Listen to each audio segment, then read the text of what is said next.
Sa apoy ng pagsisisi, iisa lang ang sigaw. Sana nakinig ako. Babae man o lalaki, bata man o matanda, walang sino man ang ligtas kapag matagal na binabalewala ang katotohanan. Bawat babalang isinantabi natin, bawat mensaheng tinanggihan natin, at bawat pagkakataong minamaliit natin, ay darating ang araw na hihingi ng sagot.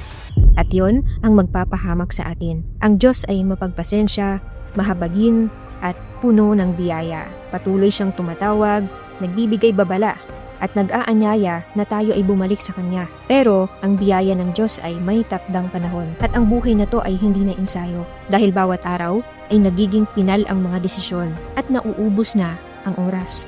Kaya kapatid, makinig ka habang may pagkakataon pa. Magsisi tayo habang iniaalok pa ang awa.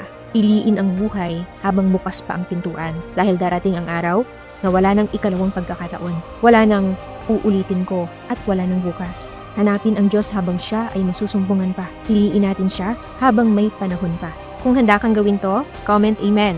At pag-aralan natin to sa aming free online Bible study. Mag-comment ka lang o mag-send ng message para makasali.